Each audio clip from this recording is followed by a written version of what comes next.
on cứ ôi rất bạn nhà được nè tôi luôn tiên rất xanh sự thăng thoát ao phòng ôn như chạy rốt cho bạn chạy rốt cho bạn nó chân p là rốt bắp cứ lo trong ấy ha việc bật đi chết luôn là nó rồi luôn là nó có bàn tay tôi bong ôn ập rốt bắp đấy nó vót cho bắp miền phòn bạc tôi luôn tiên mình là cả là gì chất việc học này bậc rốt bắp tiên luôn là nó đểคิดว่าจะรักลูกเบี้ยจงยิ้มตามดีไปพอมันได้เบอร์เซ็นต์เอามันได้ประดับหนุ่มวัดปั๊บคือไปหาผักโชว์เบี้ยคนตาไอ้นั่นเนี่ยเราสิchấtสาขาคนตาให้สิ่งดีแล้วมาให้มันngay thật khôngลูกเบี้ยเลยถ้าหมดให้มันngay thật khôngเตรียมริจานาโยกวัดเศร้าบรรดาดิจิทัลบรรดาจุ่มวิ่งคือไม่เอามีการดิจิทัลchân pe đo không như cái thì ra thấy cái ông ôn những tu rung đó kia tu rung là tu cho bạn tới tay này rồi bọn ông trong ăn quật ăn lúc tiên mà nhân ta ăn quật bắp ông ta chỉ khi quật đá quật lại chân to kia đi cứ mình thấy còn ra sẽ ba mình thấy còn ra sẽ ba cho khai báo tên nữa ấy là to kia cứ khi màเรียกของเราสิบ้างยิ่งช่วงกินเนี่ยของเราสิบ้างจะเป็นมีการชุมนุมมีการสู้นวมมีการอีกออกคือยึดรายการบอกปิ้งออกเนี่ยช่วยเขียนออกเนี่ยย่อมสบายใจไงเนี่ยหาลุเตี้ยแบบแต่งเมามาลองมาโรยเนี่ยมาลองแต่สมยัติย่อมผ่านย่อมเชื่อตีเมาไปเพื่อการสักไส้ตัวจีเลียกันหนักตัวจีวัดทั่วปองปวดเอาตัวจีเลียหนักตัวจีวัดทั่วปองปวดấy xa đấy nhưng xây nó máu nhưng mà đây là sai cái cứ bắt chuyện của nó cái là sai máu thằng ở trên chuyện nó đấy ấy cái sai máu liền máu như thằng ở trên chuyện nó đấy còn là sai cái cứ óc mỏ ấy lúc tiêu là nghe cái chân sang tao là nạp đó cái thằng mình cả cuột chê như vui lục sấy này miền là tu này trái mà trong sang hai miền vi bọc ấy bọc trái mà có còn tay cứ chiaกับตาแต่รึงม่วงส่งเอาของโอนของที่โยนถึงเราหลังก็ได้สมองเอาสัตว์ตัวเจ้าใหญ่เกินไปนี่คือเชียกับตาสัจจานุมัติบอกว่าเพื่ออย่างนั้นคือซึกมาเดียวเรียนสเปรย์ให้นึกบอกประเดี๋ยวว่าเทียนตลาดแล้วมันเป็นแบบตั้งนานเลยไอ้ก็มันมันหนักก็ขนาดใช่ไหมตรงภาษาของตัวยังนี้โบกอ้อได้ตัวยังเลยโบกอ้อได้ตัวจริงchân rùa ca rừng muôn chẳng lại mà tại spray dương thư bán bỏ rốc được thư bán spray được thư bán chân đi được thảo báo sống hai chân đó chân bê thưa bán là vay tự ốc này được nông ca như đấy thưa bán cứ rụt vặt bọc đi thường là rụt vặt bọc đi hay chân trong thân tay sống hai chân rồi là trong máu đấy cứ nghĩa mong prang mong ấy để xây cái tay chúng tôi này cắt bạc hòm càng thi chuẩn thì đồ dùng càng như cắt bạc hòm mà cái môi này đi bàn đi đồ dùng học tiền hòm hay là trong mơ một học tiền thì từ phải cho ai nhung hay trong phòng nhung tam thế trong phòng nhung là đôi khi xây lên mấy nhà rồi xây chia sẻ luôn cần lên mấy nhà khác cái cuộc play trong thế play trong thế hay trong phòng nhung bằng rồi sóc on đi còn nhung sọ ba trong lên hay bây giờ trong tình nhân lại thành bên lòng nó xô mưa anh không xua tăng cái này rốt tông rốt đấy xô nhưng phải sao thế nào hôm nay thì trong chui chợ lo quá thằng ai biết trong chui chợ còn lại cái nhang nó lo chu rừng sạch cu với lại thưa nước một ấy nhưng bây giờ miền kia như đấy nhưng chui cả đài ai cắt đàn lá cắt free ai đi eo đài đấy ai nó không thôi bị xả ở còn mô nhung nặng nát với nhung tên ngoại thấy cái ốc tên con ốc tên là không từ đi xa rồi còn chung trai chân không niên trong trai mai mình đi thiên xa ca con đại khai xem biết trầm tài màu ní cứ không niên vì mình hay mình xả cái bọc nhóm cứ nhận làm mùa nhẫn đi muối cứ ưng đăng cuối hay là tí pí cứ arasi tí bấy cứ vinh bồ rá ទី4ជាហើយនឹងទីភិរមអញ្ចឹងវាគ្មិននេះគឺមកសិតតែចេះច្បាប់គ្រូសិតគ្រូបង្រៀនសិតតែជើងខ្លាំងខាងច្បាប់ហ្មងអញ្ចឹងសូមឲ្យបងប្អូនធ្វើយ៉ាងណាបំផុសគំនិតសំណួរឲ្យតែអ្វីដែលថាឲ្យពួកយើងខ្ញុំចោលណាបើសិនជាយើងខ្ញុំចោលយើងខ្ញុំនឹងដាក់លើតុហើយគាត់ហើយនឹងឆ្លើយតបតាមក្រោយបើសិនជាយើងខ្ញុំអត់ឆ្លើយចេញទេគឺយើងខ្ញុំគាត់ព្រោះហើយយើងអាចសួរទីយុទ្ធសាស្ត្រប្រដាបាទអញ្ចឹងសូមអរគុណបាទ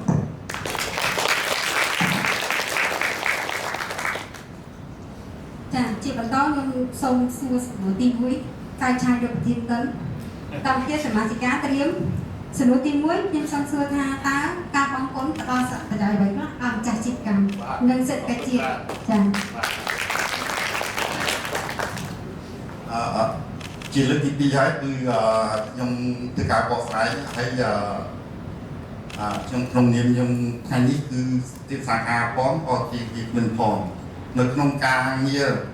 អត្ថប្រយោជន៍ដែលយើងបានបងពួនតើបានអ្វីគាត់មកពីនេះអញ្ចឹងសូមឲ្យបងប្អូនរស់ស៊ីទាំងអស់មានទំនុកទុកចិត្តទៅលើសាខាពន្ធដារខេត្តសៀមរាបអភិយុទ្ធឋានពន្ធដារក្រមឆាប់ក្រសួងសេដ្ឋកិច្ចនិងហិរញ្ញវត្ថុខិតខំធ្វើយ៉ាងណាឲ្យបងប្អូនមានទំនុកទុកចិត្តទៅលើខ្ញុំនៅចាំកាលពី92កាន់ខ្ញុំចូល92មកខ្ញុំនៅចាំពេលដល់បងប្អូនបងលុយបងឲ្យមន្ត្រីបងឲ្យមន្ត្រីពណ៌បងឲ្យមន្ត្រីក៏ប៉ុន្តែពេលបងឲ្យមន្ត្រីបងប្អូនថាមិនដឹងយកលុយអន្តរណាទេមិនដឹងយកលុយអន្តរណាទេបងតលនេះគឺមិនដឹងយកលុយអន្តរណាទេហើយបងទាំងអស់គឺមន្ត្រីទាំងអស់គឺកាន់លុយទាំងអស់គ្នាម្ដងព្រោះហើយក្នុងមួយអាទិត្យរួមពេញ4ថ្ងៃបានយើងប្របែចូលទៅធនាគារទៅតតាគីអញ្ចឹងបងប្អូនទាំងអស់អ្នករស់ស៊ីទាំងអស់នេះគឺអត់មានទំនុកទុកចិត្តមកអត់មានទំនុកទុកចិត្តមកតាមដឹងយកលុយទៅណាអញ្ចឹងអគ្គនាយកដ្ឋានពន្ធដារនៅឆ្នាំ2024អគ្គនាយកដ្ឋានពន្ធដារបានធ្វើពិសោធនកម្មតម្រែតម្រង់ទូទាំងប្រទេសហើយយកគំរូតាមបណ្ដាប្រទេសជិតខាងគឺមានតាំងពីជប៉ុនមានតាំងពីអាមេរិកមានតាំងពីម៉ាឡេមានតាំងពីអ្វីបើដូចជានិយាយកូរ៉េអូស្ត្រាលីអីប្រមូលដុំតើគេអនុវត្តមិនតើគេអនុវត្តមិនដើម្បីឲ្យគ្រប់គ្រងគាត់បានដែរដើម្បីឲ្យបងប្អូនមានទំនុកទុកចិត្តដែរគេអនុវត្តមិនអញ្ចឹងចាប់ពីឆ្នាំ2014មកគឺអគ្គនាយកដ្ឋានពន្ធដារបានមានការតម្រែតម្រង់មានការតម្រែតម្រង់ឲ្យបងប្អូនទៅតាមលក្ខណៈប្រព័ន្ធ e-payment ដូចលោកទីវិញប្រព័ន្ធ e-payment ហើយធ្វើអ្វីគឺប្រកាសពន្ធក៏ប្រកាសតាមអនឡាញដែរប្រកាសពន្ធក៏ប្រកាសតាមអនឡាញដែរអញ្ចឹងពេលបើប្រកាសពន្ធតាមអនឡាញអត់បានជួបមន្ត្រីខ្ញុំទេ e-payment e-filing e-tax service ទាំងអស់គឺប្រកាសតាមអនឡាញអស់អញ្ចឹងបងប្អូនទាមទារកម្រិតខ្ពស់ដើម្បីលើកក្នុងការងារយល់ដឹងថាសហគ្រាសជិបពន្ធតូចថាសហគ្រាសជិបពន្ធជុំទេនៅក្នុងការងារនេះគឺបងប្អូនត្រូវតែទាមទារឲ្យមានការយល់ដឹងដល់រឿងបញ្ហាផ្លូវច្បាប់បើបងប្អូនយល់បញ្ហាផ្លូវច្បាប់សារពន្ធរបស់បានច្បាស់លាស់ហើយបងប្អូនមានទំនុកចិត្តក្នុងវិញយ៉ាងប្រាក់ពន្ធគឺត្រូវតែបម្រើទី1គឺបងប្អូនដែលមានផ្លូវថ្នល់ផ្លូវជាតិអីផ្លូវជាតិផ្លូវអីទាំងអស់នេះគឺបងប្អូនត្រូវតែទទួលបានធ្វើសាងសង់ផ្លូវជាតិទី2គឺធ្វើបន្លាយទឹកទី3គឺសាលារៀនទី4គឺបើប្រាក់ខែអត់ទេវត្តឲ្យយោធាដើម្បីសមត្ថភាពរបស់បងប្អូនកុំមានចោលប្លន់កុំមានរាល់ការងារទាំងអស់គឺសន្តិសុខសង្គមទាំងអស់គឺប៉ូលីសតែតំមិនគឺយើងបើប្រាក់ខែស៊ីប្រាក់ខែរបស់ពន្ធដារទាំងនោះវាយើងនិយាយហើយទាហានការពារព្រំដែនបើសិនជាយើងអត់មានទាហានការពារព្រំដែនទេតែជាតិគឺអត់មានដូចលោកជំរាបលើកមិនដែរនៅក្នុងការងារបើយល់ច្បាស់ទាំងអស់គ្នាគឺយើងត្រូវតែទទួលផលមកវិញអញ្ចឹងលទ្ធផលដែលបងទៅហើយគឺត្រូវតែមានលទ្ធផលតែចឹងដែរនេះគឺសាលារៀនមន្ទីរពេទ្យបើយើងថាអ្វីដែលជាសាធារណៈគឺពុតចំណាយលុយពន្ធដារចំណាយលុយទៅពន្ធដារមកហើយ បងអូនបានចុះបញ្ជីបានត្រឹមត្រូវผมពេញតាតិចសារគឺបងបានត្រឹមត្រូវគឺមានអត្ថប្រយោជន៍តទៀតហើយមានការតាមធ្វើការអត់ទិញថ្លៃក៏បាននៅក្នុងនោះតំណងចឹងសូមបងប្អូនថាហើយបងប្អូនឧទាហរណ៍ថានៅខាងនេះអាចមានការទិញថ្លៃខ្លះដែរទិញថ្លៃសាធារណៈរបស់អីគឺយើងអាចបាននៅក្នុងតំណងចឹងទោះតែយ៉ាងណាគួរយើងមានសិទ្ធិទិញថ្លៃអីនៅក្នុងការងារនេះតំណងចឹងរាល់អត្ថប្រយោជន៍របស់អ្នកដែលបងប្អូនមានច្រើន70% នៃប៉ុនដែលលុបទៀតលើកបាញ់ហ្នឹងថាតែទៅអន្តរជាតិពីចម្រើនគឺត្រូវតែមានការចូលរួមចំណែកទាំងអស់គ្នាហើយខ្ញុំស្វាគមន៍ចិត្តណាស្វាគមន៍ចិត្តថាទោះតែលុយតិចតួចដល់បងប្អូនចូលរួមដែរហើយអត់ដែរបងមកខ្លះមើលមកក៏បងមកខ្ញុំទាំងអស់លុយក្នុងមួយខែ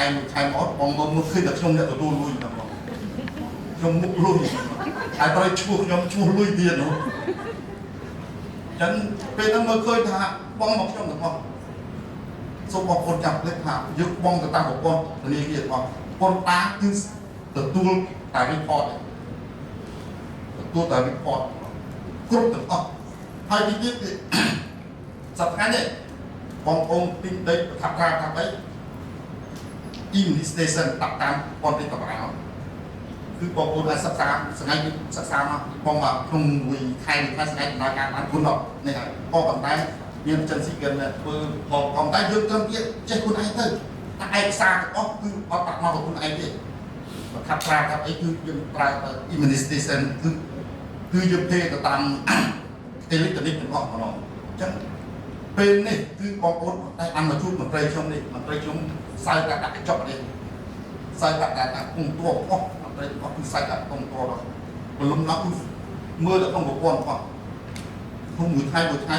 ទៀងទាត់មើលរតនាគារអត់មានអត់បាត់រៀលទេយើងទៀងទាត់ជាមួយគ្នាមើលរតនាគារមួយធនាគារគឺទៀងទាត់ជាមួយជារៀងរាល់ថ្ងៃបាត់តាតរៀល20រៀលកំតែបាត់ច្រើនអត់អីមួយ20រៀលក៏កំតែបាត់0.5នេះគូក្បាលតោមគូក្បាលតោមមន្ត្រីគឺរោដល់ឃើញអាណាយើងបងទៅយើងបងប្អូនយើងបងទៅខ្វាក់ពីខ្វាក់អ៊ីមលីកដូចប្របាក់រោដល់មិនយកមកទៀងទាត់ទាំងអស់អញ្ចឹងអត្ថប្រយោជន៍គឺទៅលើការងារសួនតាពីជាតិនេះគឺទាំងអស់រចនាសម្ព័ន្ធបើយើងនិយាយរចនាសម្ព័ន្ធគឺអត្ថប្រយោជន៍របស់តែបងប្អូនបងប្អូននេះបងទូរួមបងប្អូននេះក្នុងឆ្នាំនេះគឺយើងបងអាចទៅ4000លាន4200លានយើងឆ្នាំនេះគឺអត់គ្រប់ខាងការដើម្បីសម្រាប់ឲ្យរដ្ឋហើយរដ្ឋាភិបាលចំណាយនៅក្នុងក្នុងហើយរដ្ឋាភិបាលកំពុងតែយកដាក់លើកលែងវិស័យពន្ធច្រើនណាស់ការស្ថាបនារីសរងមួយចំនួននេះតខែ6នេះបានគាត់ប្រហែលឆ្នាំលើកលែងចឹងបងប្អូនដើម្បីឲ្យដំណើរការបងប្អូនគូវិតផងអីផងហើយពេលដល់គូវិតបងប្អូនអត់ដឹងទេរាប់ចាក់លុយ$1000ពីខាងពីនេះគឺសិតតែនៅលើបញ្ហាការគូវិតរបស់អញ្ចឹងខ្ញុំគ្រាន់តែធ្វើការបកស្រាយទូទៅហើយបងប្អូនយល់ហើយមើលឃើញជាក់ស្ដែងនៅផ្នែកតំណរឿងបញ្ហាអត្ថប្រយោជន៍របស់ដែលយើងមកគ្នាបងប្អូននោះមានច្រើនទៀតក៏ប៉ុន្តែខ្ញុំសង្ខេបតិចព្រោះថាការងារគឺការបកស្រាយឲ្យបងប្អូនឆ្លងទៅវិញសួរតទៀតបាទអញ្ចឹងសូមអរគុណបាទណាស់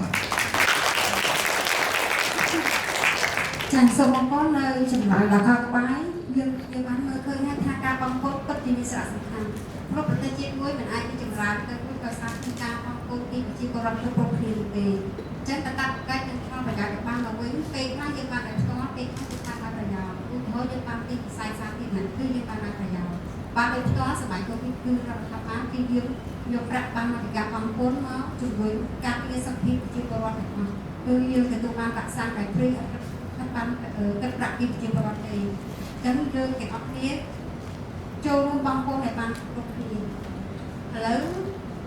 មានការនេះជាមួយមានសប្តាហ៍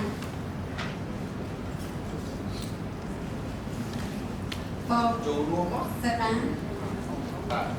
ខ្ញុំគាត់ចង់បញ្ជាក់បន្តិចថាឱកាសនេះគឺជាឱកាសរបស់បងបងទាំងអស់គ្នាដោយសារតែ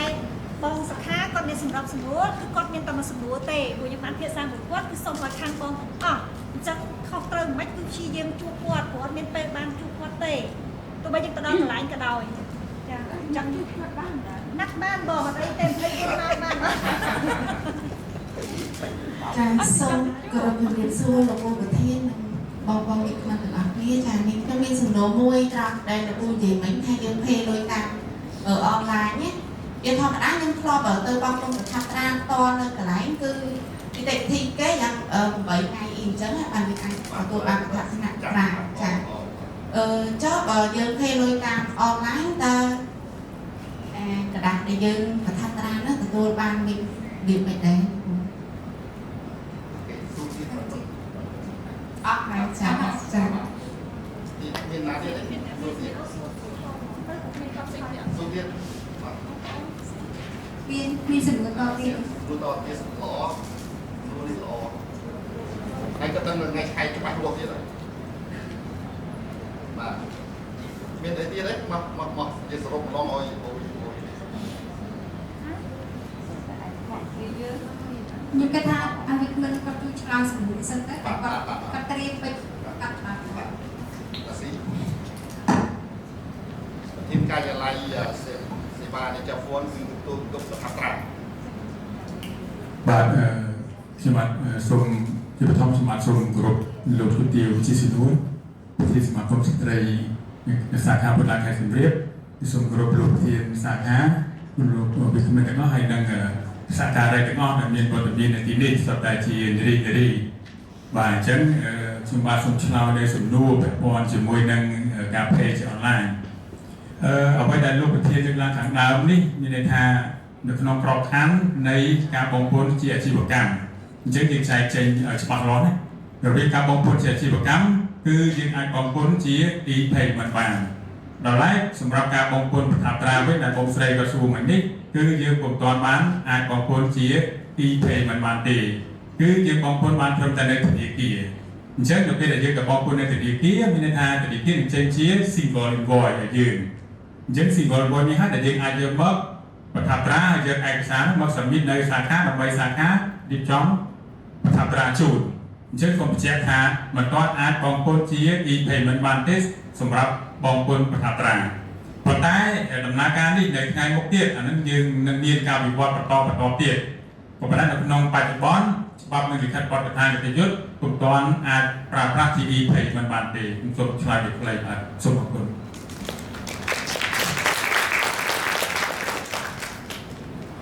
បងស្ដាងអាចទទួលបានទេបងចម្លើយសូមចេះសមាជិកផ្សេងទៀតមានសំណួរបងការ៉េ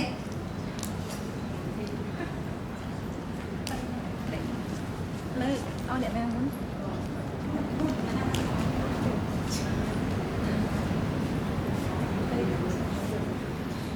ចានេះខ្ញុំសូមគោរពជម្រាបសួរលោកនាយកដ្ឋានពន្ធដារនិងលោកជំទាវជាសំនួនក៏ដូចជាបងប្អូនសមាជិកទាំងអស់សូមតោះខ្ញុំសួរនឹងដូចតាក់ទងទៅនឹងពន្ធប្រថាប់ត្រាដែរ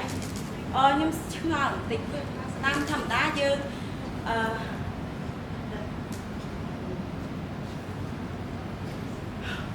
ចេះលើកទី1ខ្ញុំចង់សួរថា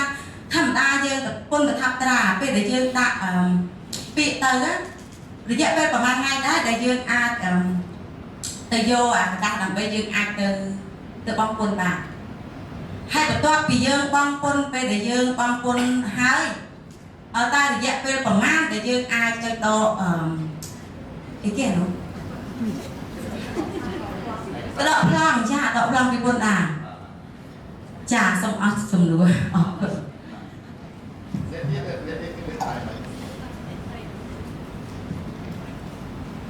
ជាបឋមសូមជម្រាបសួរលោកពូខ្ញុំចង់សួរថាតកតងជាមួយនឹងអត្ថប្រយោជន៍បន្ទាប់ពីការបង់ពន្ធរបស់ប្រជាជនដែលលោកពូបានឆ្លើយយ៉ាងក្បោះក្បាយប៉ុន្តែបើសិនជាយើងចង់អានបន្ថែមដោយខ្លួនឯងតែយើងអាចទៅអានបាននៅក្នុង website ឬក៏នៅណាដែរចា៎អរគុណ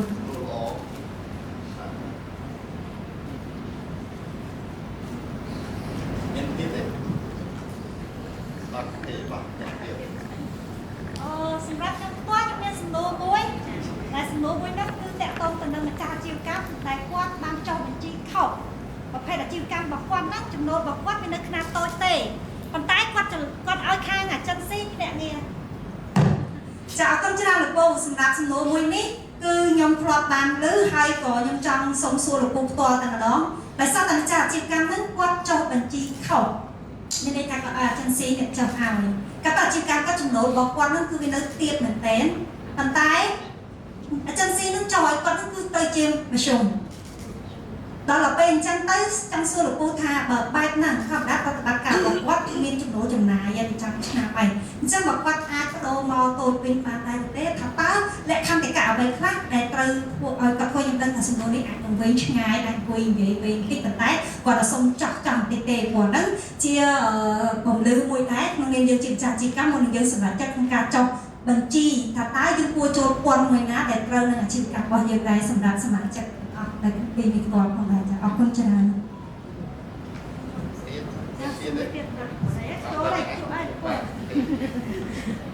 ចាជាបឋមសូមជម្រាបសួរចាលោកចាមុននេះប្រធានសាខាកុំដាខេត្តសៀមរាបក៏ដូចជាវាគ្មិនវិទ្យុចាទាំងអស់គ្នាសម្រាប់នេះខ្ញុំសំណួរតាក់ទងទៅនឹងជាប្រភេទអាជីវកម្មដែរនេះខ្ញុំចង់សួរថាតើការកំណត់ជាពន្ធប្រភេទពន្ធណាពន្ធតូចពន្ធមធ្យមពន្ធធំអីចឹងតើយើងយកគោលការណ៍ជាចំណូលឬមួយក៏ទៅតាមប្រភេទអាជីវកម្មមានន័យថាតើចំណូលចាប់ពីប៉ុន្មានទៅប៉ុន្មានជាពន្ធតូចពីប៉ុន្មានទៅប៉ុន្មានជាពន្ធមធ្យមពីប៉ុន្មានទៅប៉ុន្មានជាពន្ធធំឬក៏គេអត់មើលទៅលើចំណូលទេតែពេលខ្លះគេផ្ដោតទៅលើអាជីវប្រភេទអាជីវកម្មដែរនេះជាចំណល់ចាសូមអរគុណទៀនអាចឆ្លើយស្មាតតាសិនស្មាតចាសូមគោរពលោកពូចាមិនមនីព្រមទាំងវាគ្មិនកិត្តិយសនិងបងជំទាវជាសុខនួននិងបងប្អូនអរគ្នានេះខ្ញុំឈ្មោះលីហ៊ួនជាម្ចាស់សិប្បកម្មលីហ៊ួនហ្វូតចានេះខ្ញុំមានចម្ងល់មួយថាដីបងពុនដីចាប់ពីទំហំប៉ុណ្ណាយើងបងពុនចាហើយដីលំនៅខាងនិងដីអាជីវកម្មអស់ជាដីកសិកម្មទំហំប៉ុណ្ណាដែលយើងត្រូវបងពុន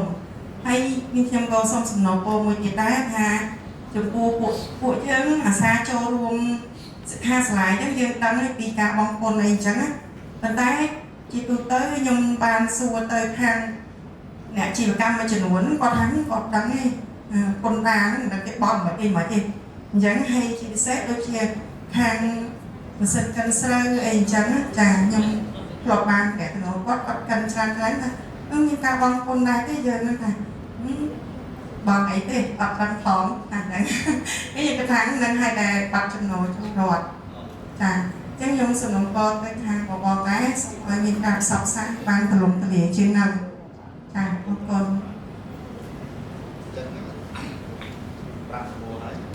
ចាសូមជើញលោកឆ្លាស់ក្រាបស៊ីមុនបាទសូមគោរពអរគុណសាជាថ្មីម្ដងទៀតបាទអញ្ចឹងខ្ញុំបាទសូមនិយាយតិចដោយសារសំណួរទី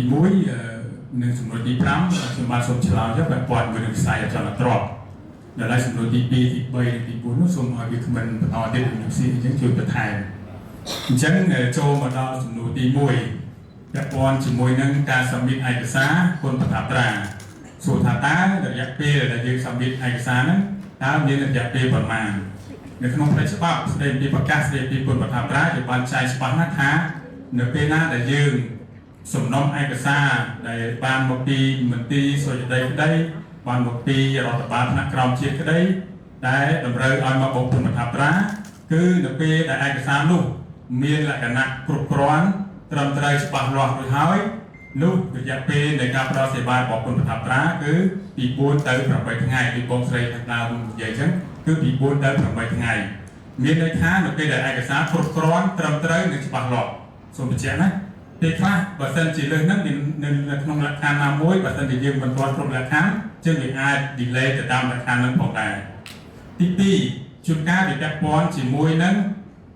បងពុនដទៃទៀតខ្ញុំឧទាហរណ៍ដូចជាជួនកាលដែលជាប់ពន្ធអចលនទ្រព្យជួនកាលដែលជាប់ពន្ធដីធ្លីមិនបានប្រើប្រាស់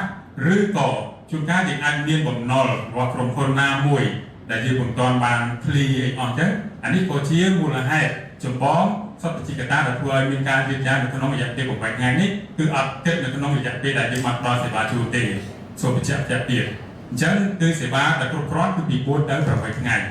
បើសិនជាឯកសារមានអ្វីដែលខ្ញុំលើកឡើងពីចំណុចខាងដើមនោះអញ្ចឹងរយៈពេលហ្នឹងនឹងទៅបន្តទៀតអញ្ចឹងខ្ញុំសូមសំណួរទី1 clear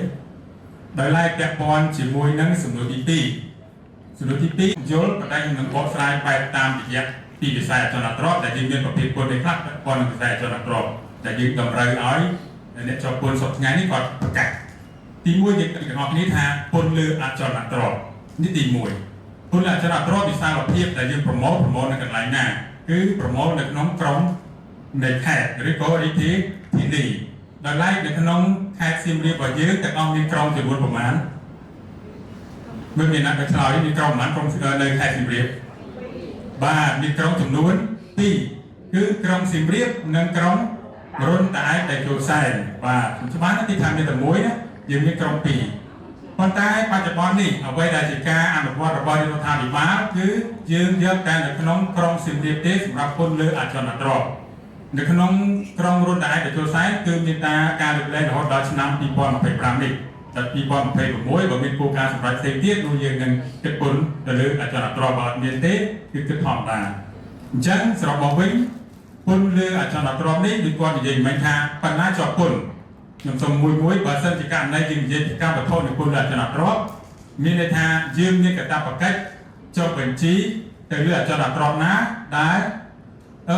មានសិទ្ធិកាតព្វកិច្ចដាក់កាតព្វកិច្ចទៅលើអចលនទ្រព្យណាដែលមានតម្លៃលើសពី$25,000ចង់បញ្ជាក់ថាអចលនទ្រព្យដែលមានតម្លៃលើសពី$25,000បានយើងមានកាតព្វកិច្ចដាក់លិខិតប្រកាសពន្ធអញ្ចឹងអត់មានគិតរឿងទំហំទេ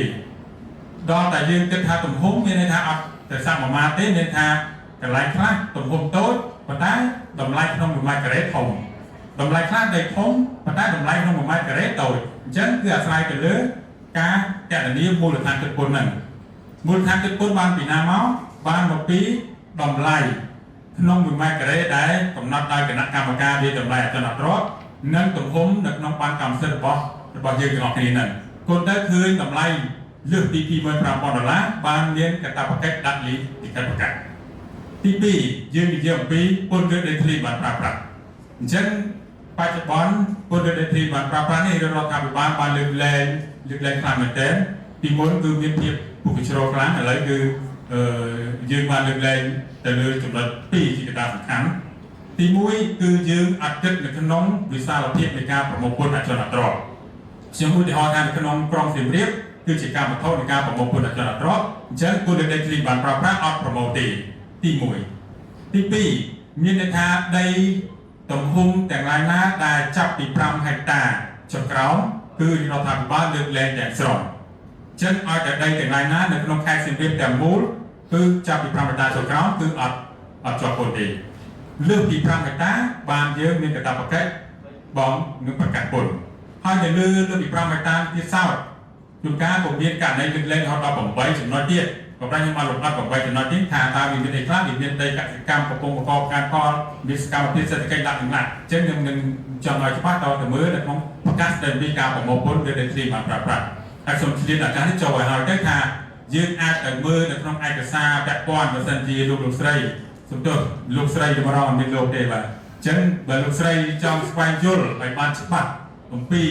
នីតិវិធីរបស់សារពន្ធទី1យើងចូលទៅក្នុងគេហទំព័ររបស់អគ្គនាយកដ្ឋានពន្ធណាគឺ www.go.tax.go.ta នឹងតែដោនឡូតគ្រប់ឯកសារនេះទាំងអស់សូមបញ្ជាក់ទី1គឺច្រកដែលយើងទៅរកឯកសារប្រភពឯកសារដល់ចម្បងគឺទៅលើ website ហ្នឹងទី2យើងអាចទៅរកគេហទំព័រមាន page របស់អគ្គនាយកដ្ឋានពន្ធណាដែលសប្តាហ៍នេះមានការបង្ហោះជាច្រើនឲ្យតែមានបច្ចុប្បន្នភាពថ្មីក៏បង្ហោះដែរទី3គឺ page របស់សាខាបណ្ដាខេត្តសៀមរាបផ្ទាល់ដែលយើងនៅទីនេះហើយនៅទី4នោះយើងមានតាំងពីអាចតាក់ទងជាមួយនឹងព័ត៌មានពន្ធណានៅក្នុង Telegram ที่យើងអាចចូលទៅមានហើយឯកសារមួយចំនួនគិតថាលោកស្រីមានហើយអាចដឹងមួយចំនួនធំជាប្រហែលខ្ញុំជាឧទាហរណ៍បន្ថែម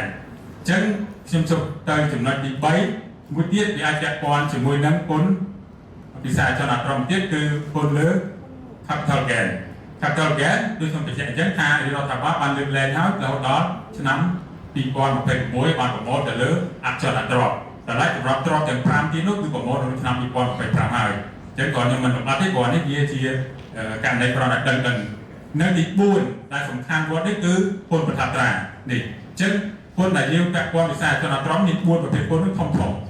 ចុះពន្ធប្រថាប់ត្រាសួរថាតើទំហំប្រមាណដែលយើងជាប់ពន្ធសូមបញ្ជាក់ថា1ម៉ែត្រការ៉េក៏ជាប់ពន្ធដែរឲ្យតែយើងមានការផ្ទេរសិទ្ធិដោះដូរអចលនទ្រព្យអំណោយឲ្យតែមានលក្ខខណ្ឌទាំង3នេះគឺត្រូវជាប់ពន្ធប្រថាប់ត្រាអត់មានករណីលើកលែងទេបាទអញ្ចឹងខ្ញុំសូមឆ្លើយដោយផ្លេចសង្ខេបសូមប្រកបបន្តខ្ញុំសូមជួលទៅកម្មវិធីបន្ត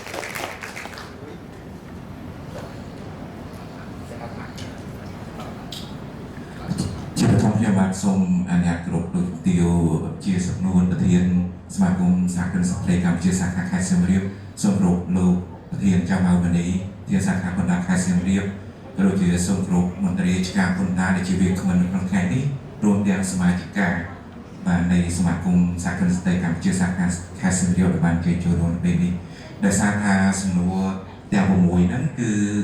កន្លែងខ្លះមានប្រតិបត្តិគ្នាកន្លែងខ្លះបាច់ពីគ្នាតែក៏នេះដើម្បីឲ្យរៀនបាច់ឆ្ងាយតិចចូលទៅដល់សំណួរពាក់ព័ន្ធជាមួយចំណាត់ថ្នាក់បាទថាតើកម្រិតផលបឬមួយក៏លក្ខខណ្ឌអ្វីដែលកំណត់ថា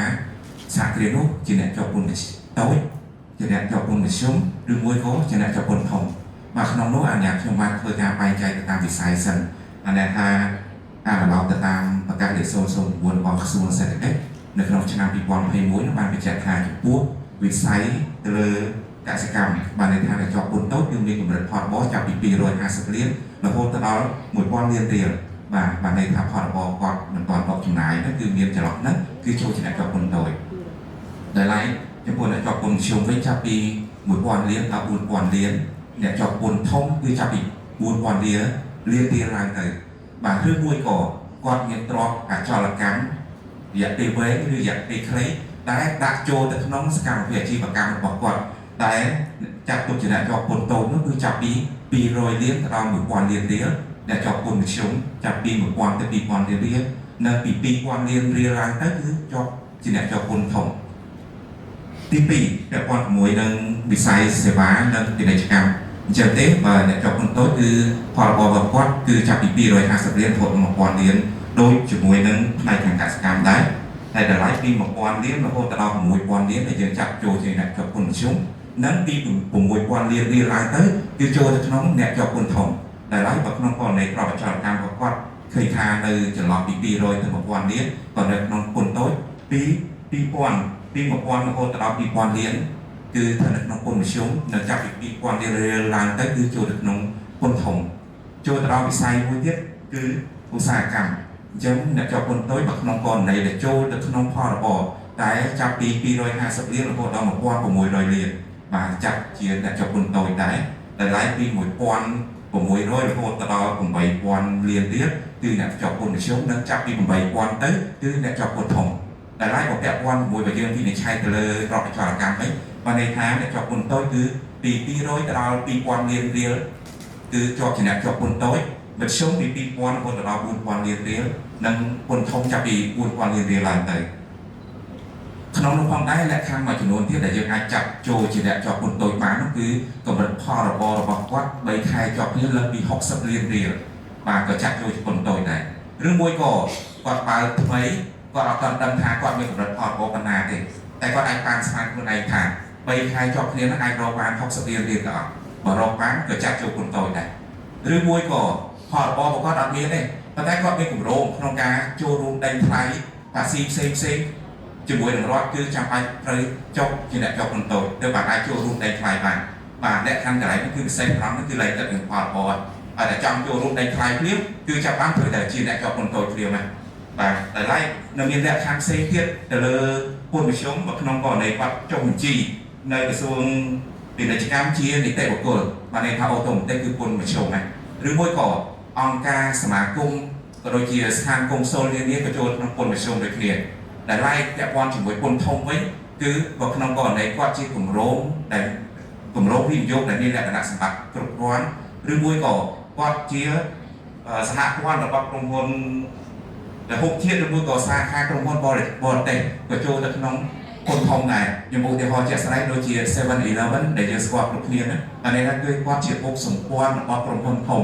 ในក្រៅប្រទេសដែលមានការចែកចាយមកនៅទូទាំងប្រទេសអញ្ចឹងគាត់ចាត់ចូលទៅជាអ្នកជាប់ពន្ធធំអញ្ចឹងទេលក្ខខណ្ឌទាំងអស់ហ្នឹងឯងនៅក្នុងវត្តដែលចូលត្រង់ចំណុចណាគឺចាត់ចូលទៅក្នុងអ្នកជាប់ពន្ធនៅក្នុងតូចមធ្យមឬធំនោះបាទខ្ញុំបាទសូមចូលរួមប៉ុណ្ណឹងសូមអរគុណ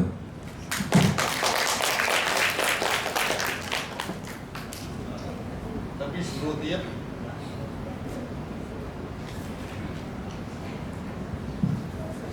Hello បាទសូមអរគុណបាទជាបឋមសូមគោរពលោកជំទាវជាសុខនួន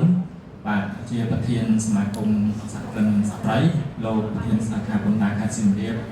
និងលោកមិនកិត្តិយសទាំងអស់ព្រមទាំងលោកលោកស្រីដែលជាម្ចាស់អាជីវកម្មនៅមានវត្តមាននៅទីនេះបាទអញ្ចឹងខ្ញុំសូមធ្វើការបកស្រាយពាក់ព័ន្ធទៅនឹងសំណួរបន្ទាប់សំណួរតើយើងអាចទទួលបានព័ត៌មានពីខាងពន្ធដារមិនថាគ្រប់វិស័យទាំងអស់ទាំងការធ្វើអាជីវកម្មទាំងពន្ធស្អីផ្សេងៗឬក៏ហ្វមពេញបែបបទអ្វីផ្សេងៗគឺបងលោកស្រីអាចចូលទៅក្នុង page វត្តនេះបើសិនជាយើងអត់ចាំច្បាស់យើងគ្រាន់តែវាយពាក្យ GDT អក្សរហ្នឹង search នៅក្នុង Google ទៅយើងអាចចុចហ្នឹង link ទៅឃើញតាមច្បាប់ស្អីផ្សេងៗដល់លោកមានចំណងគឺអាចចូលទៅមើលក្នុងហ្នឹងហើយនៅក្នុងហ្នឹងក៏មាន GDT Live Chat ដែលបងលោកស្រីអាចប្រស្រ័យទាក់ទងជាមួយនឹងមន្ត្រីជំនាញនៅក្នុងហ្នឹងដើម្បីសួរទៅលើប្រភេទអាជីវកម្មរបស់យើងក៏ដូចជាចំណងពន្ធដារផ្សេងៗហើយក្រៅពីហ្នឹងក៏យើងមានលេខ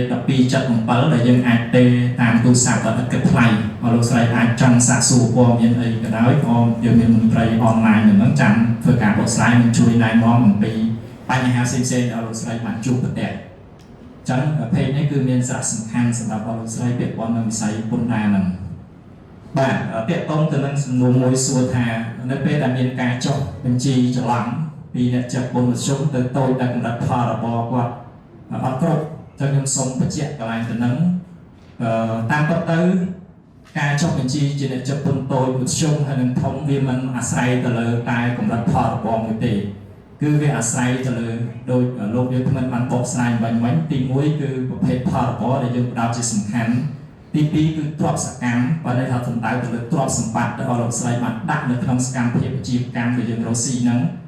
តើកម្រិតអាជីវកម្មទុនដែលយើងបោះចូលហ្នឹងវាកម្រិតណាដែលយើងត្រូវវិនិច្ឆ័យទៅលើហ្នឹងហើយមួយទៀតនឹងលក្ខខណ្ឌនៃការចុះបញ្ជីថាតើយើងចង់បានអីខ្ញុំឧទាហរណ៍ដូចខាងអង្គការក្រៅរដ្ឋាភិបាលគាត់អត់មានផលរបររហូតដល់អ្នកចាត់ពន្ធមធ្យមទេប៉ុន្តែដើម្បីគាត់អាចមានសិទ្ធិនៅក្នុងការចាប់ផ្ដើមសកម្មភាពបាទសពរសធរគាត់បានគឺគាត់ត្រូវចុះបញ្ជីជានីតិបុគ្គលអញ្ចឹងវានឹងខ្លាយទៅជាអូតូអ្នកចាត់ពន្ធមធ្យមនឹងតាមក្រមបាទឧទាហរណ៍អាជីវកម្មតាស៊ីអញ្ចឹងផលរបរគាត់អត់គ្រប់សម្រាប់អ្នកចាត់ពន្ធតូចទេក៏ប៉ុន្តែបើសិនជាគាត់អត់ចុះបញ្ជីទេគឺគាត់អត់មានសិទ្ធិស្របច្បាប់នៅក្នុងការចូលរួមទិញថ្លៃតាស៊ីដែរបាទអញ្ចឹងសម្រាប់ប្រភេទនេះគឺលោកត្រូវរបស់លោកស្រីត្រូវស្វែងយល់អានឹងឲ្យច្បាស់ថាតើយើងធ្វើសកម្មភាពអាជីវកម្មហ្នឹងក្នុងគោលបំណងអីហើយទ្រព្យយើងមានប៉ុន្មានអញ្ចឹងបើសិនជាលោកស្រីមានផុសតាងឬឯកសារបញ្ជាក់ច្បាស់លាស់ថាផលរបស់យើងគឺពិតជាស្ថិតនៅក្រោមបាទស្ថិតនៅក្នុងអ្នកចាត់ពន្ធតូចអញ្ចឹងលោកស្រីអាចភ្ជាប់ឯកសារនិងផុសតាងទាំងអស់ហ្នឹងបញ្ជីស្នាមរបស់យើងហ្នឹងហើយយើងដាក់ពាក្យស្នើសុំទៅអគ្គនាយកដ្ឋានពន្ធដារដើម្បីស្នើសុំបាទផ្ទេរពីមធ្យមមកតូចវិញអញ្ចឹងពេលនោះមន្ត្រីជំនាញគាត់នឹងចុះទៅពិនិត្យទីតាំងអស់លោកស្រីហើយនឹងអង្កេតនៅផលរបរសហគ្រាសនិងទ្រព្យសកម្មដែលអស់លោកស្រីបានដាក់ចូលនៅក្នុងសកម្មភាពអាជីវកម្មពិតជាមានចំណូលនិងសកម្មភាពអាជីវកម្មហ្នឹងមិនមែនជានីតិបុគ្គលឬក៏សកម្មភាពបម្រើដែលត្រូវចុះបញ្ជីជានីតិបុគ្គលទេគឺយើងនឹងធ្វើការវិតម្លៃហើយនឹងអនុញ្ញាតឲ្យលោកស្រីចុះបញ្ជីពីមធ្យមហ្នឹងត្រឡប់មកតូចវិញបានតែបើសិនបើក្នុងករណីមន្ត្រីជំនាញគាត់ចុះទៅទីតាំងពិនិត្យទៅហើយសកម្មភាពអាជីវកម្មរបស់យើងទ្រព្យសកម្មដែលយើងប្រើប្រាស់អាគារដែលយើងប្រើក្នុងសកម្មភាពរកស៊ី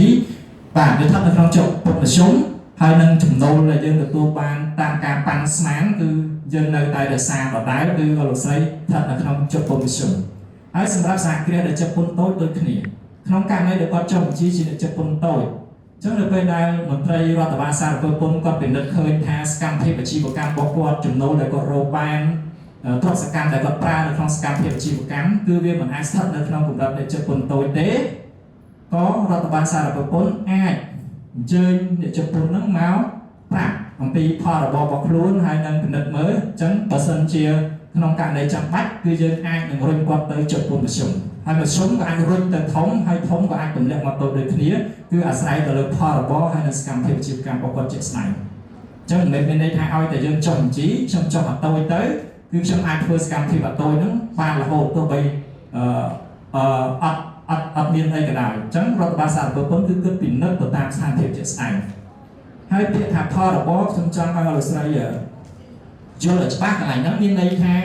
មិនមែនប្រាក់ចំណេញទេគឺជាផលចំណូលដែលយើងលក់បានប្រចាំថ្ងៃរបស់យើងដោយមិនទាន់ដកថ្លៃដើម250លានក្នុងមួយឆ្នាំហ្នឹងអញ្ចឹងបើយើងគិតជាមធ្យមក្នុងមួយថ្ងៃគឺចំណូលយើងលក់បានចាប់ពី60ម៉ឺនទៅ70ម៉ឺនរៀលជាមធ្យមបានន័យថាយើងស្ថិតនៅក្នុងនិច្ចពន្ធតូចហើយនិច្ចពន្ធមធ្យមគឺមានន័យថាផលចំណូលដែលយើងរកបានដោយមិនទាន់ដកថ្លៃដើមចាប់ពី$700ទៅ$800ក្នុងមួយថ្ងៃដែលយើងលក់បានហ្នឹងគឺអាចចូលទៅក្នុងនិច្ចពន្ធមធ្យមហើយក្នុងករណីដែលយើងចុះបញ្ជីហ្នឹងបាទអញ្ចឹងខ្ញុំមានចំណុចបកស្រាយប៉ុណ្ណឹងសម្រាប់តែចង់ចុះមកតូចដូចខ្ញុំនិយាយអញ្ចឹងទី1គឺថាមានឯកសារច្បាស់លាស់ទាក់ទងនឹងបញ្ជីស្នារបស់យើងហើយយើងដាក់ពាក្យស្នើសុំបាទដើម្បីឲ្យរដ្ឋបាលសារពើពន្ធធ្វើការវិតម្លៃថាតើខ្ញុំអាចសុំមកតូចវិញបានអត់ហើយការដាក់ឯកសារនេះគឺយើងអាចដាក់ស្នើសុំទៅអគ្គនាយកដ្ឋានពន្ធដារតាមរយៈ e-administration នៅក្នុង page របស់អគ្គនាយកដ្ឋានពន្ធដារហ្នឹងឯងដែលខ្ញុំបានប្រាប់ហ្នឹងគឺយើងអាចចូលទៅរៀបចំឯកសារភ្ជាប់ជាមួយនឹងឯកសារពាក់ព័ន្ធទាំងអស់ហើយនឹងពាក្យស្នើសុំរបស់យើងដាក់ចូលទៅអញ្ចឹងថាអគ្គនាយកដ្ឋានពន្ធដារនឹងឲ្យមន្ត្រីជំនាញពាក់ព័ន្ធទៅនឹងផ្នែកហ្នឹងគឺចុះទៅពិនិត្យអង្កេតផលរបស់លោកស្រីហើយនឹងធ្វើការសម្រេចថាតើសហគ្រាសរបស់លោកស្រីត្រូវចុះមកជានិច្ចពន្ធតូចឬក៏ស្ថិតនៅក្នុងនិច្ចពន្ធមធ្យមដដែលបាទសូមអរគុណដោយមានការអនុញ្ញាតពីលោកប្រធានអនុញ្ញាតខ្ញុំបានឆ្លើយនៅសំណួរចុងក្រោយមួយទៀតពាក់ព័ន្ធជាមួយនឹងរោងម៉ាស៊ីនកិនស្រូវបាទគាត់ថាខ្ញុំបានបងពុនហើយចុះហេតុអីរោងម៉ាស៊ីនកិនស្រូវគាត់បានបងបាទយើងបងពុនហើយបានន័យថាយើងបានបំពេញទៅតាមកិច្ចសារគឺពុនហើយអញ្ចឹងនៅពេលដែលបងពុនត្រឹមត្រូវគឺយើងកិច្ចចេញឆ្ងាយពីទោសទណ្ឌនានាមានទាំងទណ្ឌកម្មរដ្ឋបាលក៏ដូចជាបទល្មើសព្រំដែនដែលមានចែងនៅក្នុងច្បាប់សារគឺពុនអាហ្នឹងគឺសម្រាប់យើងព្រោះយើងដែលបានចុះជិះឲ្យបងពុនត្រឹមត្រូវចុះតែដៃគាត់វិញគាត់ប្រកបណាស់ថាបើគាត់នៅតែបន្តអញ្ចឹងគាត់នឹងទទួលរងនៅទោសទណ្ឌនានាដោយមានចែងនៅក្នុងច្បាប់ផ្សេងពីសារគឺពុនបាទនេះជាចម្លើយដ៏ខ្លីហើយងាយហើយក្នុងនោះសួរថាតើអគ្គនាយកដ្ឋានពន្ធដារក៏ដូចជាសាខាពន្ធដារខេត្តសៀមរាបបានចូលរួមចំណែកនៅក្នុងការផ្សព្វផ្សាយអ្វីខ្លះបើនិយាយពីការផ្សព្វផ្សាយវិញផ្ដើមចេញពីអគ្គនាយកដ្ឋានពន្ធដារគឺកម្មវិធីពន្ធដារកម្ពុជានៅក្នុង Facebook Page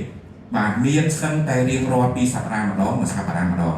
បាទដែលយើងអាចចូលទៅតាមក្នុងនោះមានតាមវិស័យមានតាមសកម្មភាពអាជីវកម្មដែលជាប់ពន្ធតូចមធ្យមធំចលនាទ្រព្យនានាគឺមានទាំងអស់បាទនេះឆ្លាស់វេនគ្នាធ្វើការផ្សព្វផ្សាយហើយបណ្ដាញសង្គម Facebook នោះគឺទាន់សម័យនឹងពេញនិយមមែនទែនក្នុងការចូលរួមអញ្ចឹងទេបើក្នុងនោះអាចធ្វើការចូលទៅរកបានតាមរយៈ Facebook Page ហើយវាថាអគ្គនាយកដ្ឋានពន្ធដារគឺចុច like គឺនឹងធ្វើការអាចតាមបានព័ត៌មានក៏ដូចជាចំណេះដឹងនានាពាក់ព័ន្ធនឹងពន្ធដារទី1ទី2ពាក់ព័ន្ធមួយសាខាសៀមរាបវិញក្រោមការដឹកនាំរបស់លោកប្រធានសាខាគឺក្នុងមួយឆ្នាំយើងធ្វើសិក្ខាសាលានៅក្រោម20ទៅ30ដងទេបាទគឺយើងមាន schedule ក្នុងការធ្វើបាទទាំងអ្នកជាប់ពន្ធក៏ដូចជាសាធារណជនដែលកន្លងទៅខែមុននេះក៏លោកប្រធានរាស៊ីក៏បានដឹកនាំក្នុងការចុះទៅផ្សព្វផ្សាយទៅតាមស្រុកបាទទៅតាមបណ្ដាស្រុកបាន6លើកបាទក្នុងនោះក៏មានទាំងម្ចាស់អាជីវកម្មក៏ដូចជាប្រជាជនទូទៅក្នុងនោះសាខាសៀមរាបក៏មាន Facebook Page របស់ខ្លួនដែរដែលមានឈ្មោះថាសាខាពន្ធដារខេត្តសៀមរាបដែលលោកស្រីអាចធ្វើការចូលទៅ like ក៏ដូចជាតាមដានព័ត៌មានបន្ថែមក្នុងនោះគឺមានបញ្ជាក់ច្បាស់ណាស់ថាមានព័ត៌មានអីខ្លះពាក់ព័ន្ធជាមួយនឹងពន្ធដារទ្រង់ទ្រាយមែនតើតែទាំងអស់ហ្នឹងមិនទាន់បូកផ្សំជាមួយនឹង YouTube របស់អគ្គនាយកដ្ឋានពន្ធដារក៏ដូចជា website ដែលលោករ៉ាស៊ីបានលើកឡើង www.thac.gov.kh ហ្នឹងក៏ពេញនិយមដែរបាទព័ត៌មានទាំងអស់គឺមានសំណួររបស់លោកស្រីមួយចំនួនគឺមានទាំងអស់នៅក្នុងហ្នឹងគឺងាយមែនតើបាទហើយនៅថ្ងៃអនាគតអគ្គនាយកដ្ឋានពន្ធដារកំពុងតែសិក្សាក្នុងការបង្កើត AI ដើម្បីឲ្យឆ្លើយទៅនឹងសំណួរជាទូទៅរបស់លោកស្រីបាទសំណួរទាំងអស់នោះដែលលើកឡើងតែប្រហែល AI ឆ្លើយជាមួយបានយើងកំពុងសិក្សាទៅលើករណីហ្នឹងបាទ ខ្ញុំបានសូមអនុញ្ញាតចូលរួមប៉ុណ្ណឹងអញ្ចឹងបើសិនបើមិនទាន់បានបំពេញកាតព្វកិច្ចសារពើពន្ធទេក៏សូមអញ្ជើញចូលរួមទាំងអស់គ្នាបាទដើម្បីគេចឆ្ងាយអំពីទោសទណ្ឌនានារបស់ច្បាប់ស្តីពីសារពើពន្ធក៏ដូចជាបំពេញកាតព្វកិច្ចក្នុងនាមជាម្ចាស់សហគ្រាសឲ្យបានត្រឹមត្រូវទាំងអស់គ្នាបាទសូមអរគុណ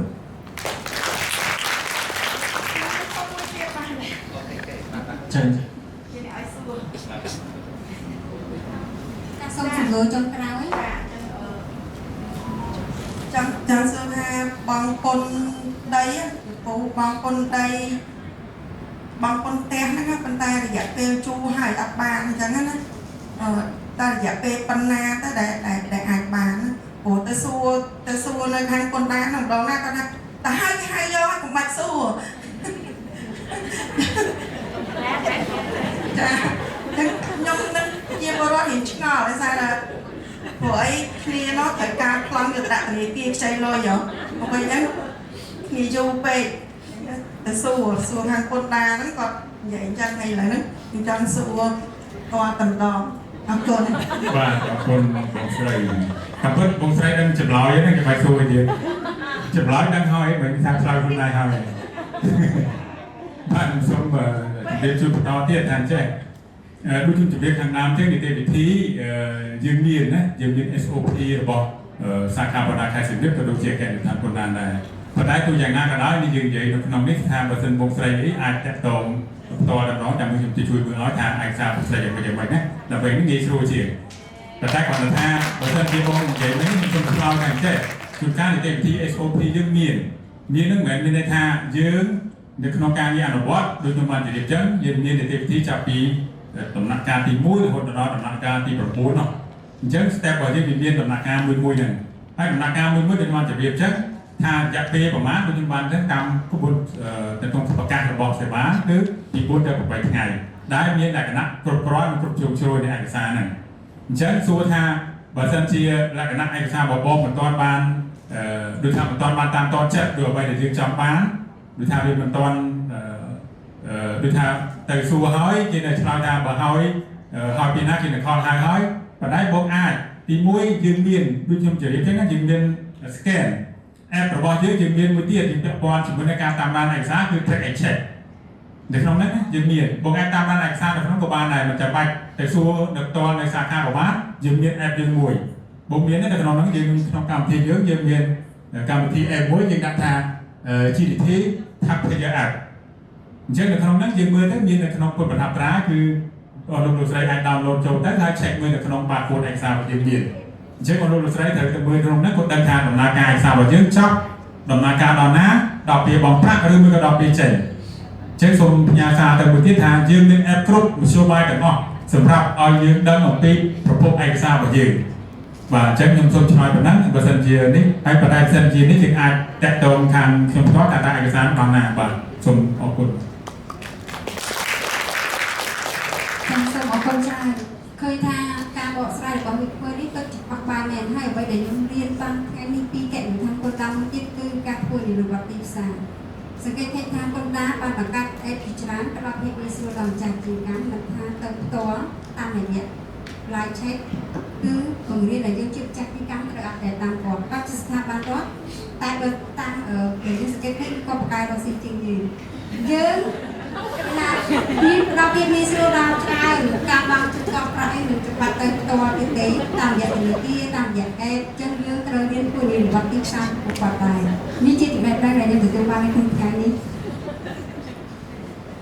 ចាដោយសារតែពេលវេលាមានកំណត់ចឹងសូមលោកប្រធានមេត្តាផ្ដល់សារអរគុណច្រើនអរគុណច្រើនលោកទានលោកជាសំណួរថ្ងៃនេះគឺខ្ញុំសប្បាយចិត្តខ្ញុំអង្គុយតែញញឹមហើយបងប្អូនក៏ញញឹមដាក់ខ្ញុំដែរហើយសំណួរទាំងអស់ចិត្ត10សំណួរនេះគឺល្អដើម្បីស្ថាបនារបស់គ្នាក៏តែបើសិនជាបងប្អូនអត់បានមកសួរទេបងប្អូនបោះវាស្បាត់ហើយเพราะតាមប្រព័ន្ធ social media បាទគឺអាស្រ័យមិននិយាយមិនហ្នឹងណាគិតទៅបានទទួលការបកស្រាយផងគិតថតអញ្ចឹងយើងមករបស់គ្នានេះគឺទៅជែកគ្នាដាក់លើតុរបស់គ្នាដើម្បីបញ្ហាប្រឈម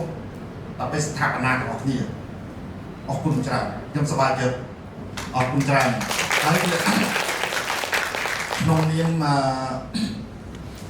ប្រធានសាខាបណ្ដាខេត្តសៀមរាបនៅថ្ងៃនេះសូមថ្លែងអំណរគុណដល់លោកជំទាវជាសំណួរគឺយ៉ាងពងពោះហើយនឹងសហការីដែលចូលរួមនៅថ្ងៃនេះហើយផ្ដល់ជាបញ្ហាប្រឈមដើម្បីឲ្យខាងខ្ញុំដោះស្រាយបញ្ហាប្រឈមទាំងបានយើងដោះស្រាយដាក់លើតុដោះស្រាយអស់រងអញ្ចឹងខ្ញុំសង្ឃឹមថាទាំងអស់គ្នានេះចូលរួមមកទាំងអស់គ្នានេះដូចជាប៉ុន្តែប្រហែលជា50-60នាក់ដែរ50-60នាក់70នាក់ដែរបាទប្រហែលទេដូចខ្ញុំប្រហែល70-80នាក់ដែរក៏ប៉ុន្តែសូមឲ្យបងប្អូនទាំងអស់នោះពួងងំចែករំលែកដូចនិយាយមិនដែរគេថាសាខាបណ្ដាខេត្តសៀមរាបក្នុងមួយឆ្នាំខិតខំធ្វើការផ្សព្វផ្សាយណាខិតខំការផ្សព្វផ្សាយ20-30 ដងបញ្ជ្រាបទៅឲ្យដល់សន្ទុកមហាជនទៅដល់វិនអ្នករស់ស៊ីនិងអតិថិជនទាំងឡាយណាដែលបានចូលរួមចំណែកបងប្អូនហើយអគ្គនាយកដ្ឋានបណ្ដាក្រមឆាត់របស់ក្រសួងសេដ្ឋកិច្ចហិរញ្ញវត្ថុព្រះរាជចារណាដើម្បីបង្កលក្ខណៈដូចស្អីនិយាយមិនទេថាបង្កលក្ខណៈឲ្យងាយស្រួលឲ្យបងប្អូនងាយស្រួលទៅមកហើយឲ្យមានទំនុកទុកចិត្តចូលរួមចំណែកតាមប្រទេសយើងប៉ុន្តែខ្ញុំមើលទាំងអស់គ្នានេះអត់កែទួនការជំនពលពលអីទេព្រោះនៅប្រទេសយើងវាស្មើសូន្យដូចយើងពីក្រែងគេវាយដែរធ្វើជំនពលពលអីគឺយើងស្មើសូន្យហើយអញ្ចឹង30-40ឆ្នាំតែយើងរំបានប៉ុណ្ណេះឲ្យសារបងប្អូនយើងចូលរួមរំតិចអញ្ចឹងតំណក់ទឹកអាចប្របែកពណ៌បានដែរតំណក់ទឹកតក់ក៏ប៉ុន្តែអាចប្របែកពណ៌បានក៏គោលចូលរួមបានហើយនឹងទៅជាអញ្ចឹងបើសិនជាយកស្អីថាដាក់ឯកសារយូរណាស់ហើយអត់ទៅមកព្រោះវាស្ទុកខ្លួននេះនិយាយពីសាក្រងបងហើយភាសាចាំអាចមកហើយនៅក្នុងការងារថា50នាក់ចែកម្លេចទាំងអស់គ្នាតម្រងនេះគឺដើម្បីស្ថាបនាពួកខ្ញុំមកហើយយើងក្នុងក្នុងកាយរ៉ៃក៏ប៉ុន្តែអតិថិជនរបស់เราច្រើនណាស់តែខំគេរៀនពី1រហូតដល់10ក៏ប៉ុន្តែកម្ពុជារបស់យើងកំសត់គឺរៀនពី1រហូតដល់10ដងមិនអាចខ្ញុំនិយាយដើម្បីឲ្យទាន់បណ្ដាប្រទេសជិតខាងគេរៀន1 2 3 4រហូតតាមមកដល់យើងអត់ទេយើងផ្លក់សិស្សផ្លក់តបម្ដងដើម្បីឲ្យទាន់ស៊ីវិល័យបណ្ដាប្រទេសជិតខាងព្រោះសប្តាហ៍គឺប្រព័ន្ធ social media ប្រព័ន្ធ digital នេះគឺទំនើបណាស់អញ្ចឹងពួកយើងខ្ញុំនេះមួយថ្ងៃរៀនរហូតដើម្បីពេលរៀនចេះលេខបងប្អូនបងរៀនចេះលេខបងប្អូនហើយដូចសំណុំគាត់ថាឲ្យធ្វើការផ្សព្វផ្សាយធ្វើការផ្សព្វផ្សាយនេះក៏ប៉ុន្តែខ្ញុំជួបម្ចាស់សហគមន៍ធំអ្នករស់ស៊ីធំក៏ពេលខ្ញុំអញ្ជើញគាត់ទៅរៀនក៏អត់ទៅរៀនទេអត់ទៅរៀនទេគាត់អត់តែ accounting ហើយអត់ដល់ពុកពលិកឬមួយណាផ្សេងទៅរៀនជំនួសក៏ប៉ុន្តែពេលដល់មកវិញ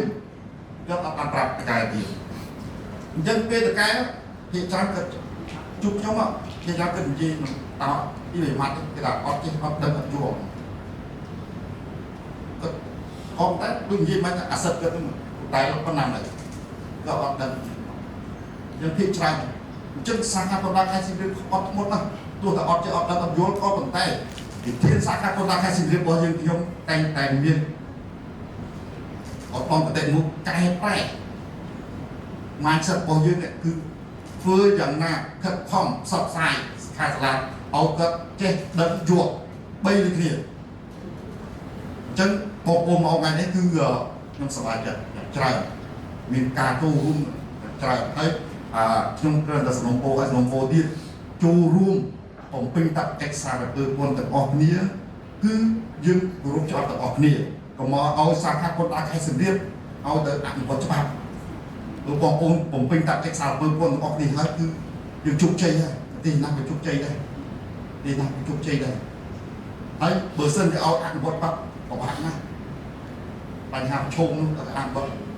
បញ្ហាពិបាកម្ដងអញ្ចឹងសូមឲ្យក្នុងពោយ៉ាងទូទូហើយនឹងដូចជាលោកជំទាវដែលតែដឹកនាំថ្ងៃនេះគឺខ្ញុំសប្បាយចិត្តមែនទែននិយាយតាមត្រង់ហើយខ្ញុំញឹមឲ្យបងប្អូនក៏ញឹមដែរអត់មានចងចៅដាក់គ្នាទេ เขาเป็นเจ้าจำให้ตรงนี้ที่เป็นที่คือสนองโฟเอากองคนแบบออกที่จูร่วมกับเป็นตับเป็นสารเป็นคนออกนี้เฮ้ยเพื่อไว้เปิดเสื้อเกี่ยวกับปัญหาประชมตุ้งยังไงยังตัดเลยตกใจขี้เนี่ยหรือถ้าออกเจ๊ออกดันออกยัวสูบปอกปูนเพื่ออย่างน้ำเมียนตังปีต่อปีจุดเบอร์ตูสับตัวที่เอาจงเลยไอ้เมียนตังปีเตเลกรามเมียนตังเฟซบุ๊กสาขาช่วงปลายมือลืมมุนน้องหมูช้ำจึ๊กมาเบิร์ชื่อมาเบิร์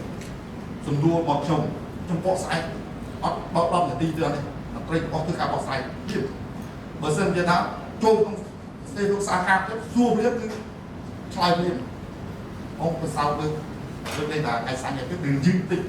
còn đại bữa nay thư ca bị bom ô sụp khưng mà dưng không nhưng ca bộ race căng căng như thế ta bộ race căng mình là căng như thế bộ race căng tăng của con có số tiền tiền rút của con mà tăng Telegram tăng đi con Facebook tăng đi ấy bộ race căng được không tầm một chân ôi con ôm nhiên một chút chết sao ca của ta hay xử lý nâng mình men kia mình tây nên đây cứ mình tây bóng ra sẽ vàng chun của chiếc ô tô được bóng này bóng ra sẽ vàng còn tay cái khác bóng ra sẽ vàng tôi là bóng của chủ bóng kia con chân ngày ní cứ nông nghiệp nông sản hàng con là cái sự điệp xung quanh nó ôn dần kia chơi lục tiêu hay là xã cả đây óเอาจูบหนึ่งช่างทำไมบ้องช่างทำไมยึดจูช่างไว้คงช่างไปดองจังช่างยึดจงกระดับนั้นจะต่อจูช่างที่ใดตัวนายยึดตัวแต่ผู้จูช่างประมาณไงนั้นก็เป็นได้เป็นเลยกันลงดับกับได้จังคุณลุงดีทาวัวก็ต้นพวกมันเต้นหรือยังดีไอ้ช่วงรับอันก็สักที่มันเต้นไอ้ช่วงมันโคตรไอ้ช่วงเอาสายใจมาได้ยังตัดไอ้ก่อนยังตัดเอาตัวแต่chấp mong cho vui hàng các bạn con chấp đấy tới các bạn con này tới các bạn con này chất pin đấy tự nhiên tới tầm màu hàng còn cái lần này sông một tích sông đạt khát máu tì màu rồi muốn đặt lên màu đây cả là cô nói màu trong việc từ thì chuẩn nó đi chân là sông màu sạc cái ô để bạn chú luôn được ngay đi như sụp điệp ô làm ra hay nên cùng với hạt ra bao giờ khơi một sụp điệp ô vậy đó hạt ra nó bọc này hay chúng ta hạt ra nó bọc này hay chân prom đen tầm lăng lá ấy cua xa của rừng rừng tầm bọc này và sông bọc hơn là ចាភាសាកម្មវិធីដល់ទីបញ្ចប់ហើយក៏សូមថ្លែងអំណរគុណដល់ជ្រៅដល់លោកប្រធានប្រដាសាខាខេត្តសៀមរាបព្រមទាំងសហការីទាំងអស់ដែលជិះចូលរួមថ្ងៃនេះសូមត្រឡប់ទៅវិញប្រកបដោយសុខសុវត្ថិភាពនិងមានសុខភាពល្អ